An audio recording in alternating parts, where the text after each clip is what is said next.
আমরা স্বাধীন বাংলাদেশের লোক হয়ে আমরা আমাদের স্বাধীনতা পাইনি। কোনো বিশৃঙ্খলা আমাদের মধ্যে নেই। সুফিবাদ এমন একটা দল যেখানে যদি 100 কোটি লোক একত্রে হয় সেখানে কোনো বিশৃঙ্খলা হবে না ইনশাআল্লাহ।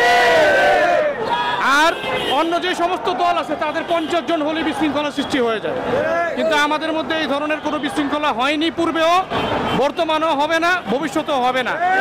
আমাদের আপনারা যেটা নিয়ে চিন্তা করছিলেন যে আমরা কেন নামবো এখানে, এই কেনটা আপনারা জানতে পারেননি এখন পর্যন্ত। কেনটা না জানতে পারার কারণে আমাদেরকে সারোয়ার্দী উদ্যান দেওয়া হয়নি। এই জন্য আমরা স্বাধীন বাংলাদেশের লোক হয়ে আমরা আমাদের স্বাধীনতা পাইনি।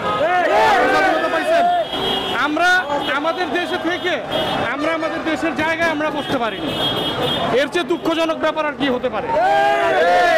দেখেন, আমরা যে সবাই আজকে নামছি, আমাদের সময় শেষও হয়ে যাবে। সরকার আমাদের যে সময় দিছে কিছুক্ষণের মধ্যে আমাদের সেই সময় শেষ হয়ে যাবে। আপনারা কোনো বিশৃঙ্খলা আমাদের এখানে পাবেন না, কোনোদিন পাবেন না। অতীতও ছিল না, বর্তমানও নাই, ভবিষ্যতেও পাবেন না। কিন্তু দেখেন, আমরা কোনো দলের স্লোগান দিছে কিনা, আমরা কোনো রাজনীতিবিদের স্লোগান দিছে কিনা আপনারা সবাই দেখছেন। আপনারা হয়তো আরো অনেক ভিডিও করছেন আগে পরে। কারো কাছ থেকে আমি আশা করি, আমার সুফিবাদের ভাইদের কাছ থেকে কখনো আপনারা ওই স্লোগান পাননি কোনো ভাইয়ের। আপনারা অ্যাজ এ মুসলিম কান্ট্রি হিসেবে শুধু আপনারা পেয়েছেন নারায়ে তাকবীর আল্লাহু আকবার, নারায়ে রিসালাত ইয়া রাসূলুল্লাহ। রেসালাত অর্থাৎ যে বার্তা, আমরা যার মাধ্যমে ইসলাম ধর্ম পেয়েছি, যিনি আমাদেরকে বার্তা দিয়েছে, রেসালাত মানে বুঝতে হবে যার মাধ্যমে আমরা বার্তাটা পেয়েছি, ধর্মের ইসলামের বার্তা পেয়েছি, সেই রেসালাত, নারায়ে রেসালাত ইয়া রাসূলুল্লাহটা আজও পর্যন্ত আমি কারো মুখে শুনিনি। শুধু নারায়ে তাকবীর আল্লাহু আকবার বিগত সময় হয়ে গেছে।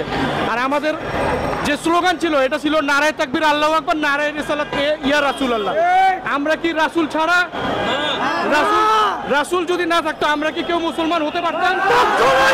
কখনোই হতে পারতাম না। ওলিয়া উলিয়াদের দেশে রাসূল তো আর আমাদের বাংলাদেশে আইসা, রাসূল আকরাম সাল্লাল্লাহু আলাইহি সাল্লাম আমাদের বাংলাদেশে আইসা কিন্তু মুসলিম ধর্ম প্রচার করেনি। রাসূল আকরাম সাল্লাল্লাহু আলাইহি সাল্লাম ওলিয়া উলিয়াদের মাধ্যমে, রাসূল পাক সাল্লাল্লাহু আলাইহি সাল্লাম ওলিয়া উলিয়াদের মাধ্যমে আমাদের দেশে ইসলাম দিয়েছে। যে ওলিয়া উলিয়ার মাধ্যমে আমরা ইসলাম ধর্ম পেয়েছি, সেই ওলিয়া উলিয়াদের মাজারের উপরও হামলা হয়েছে।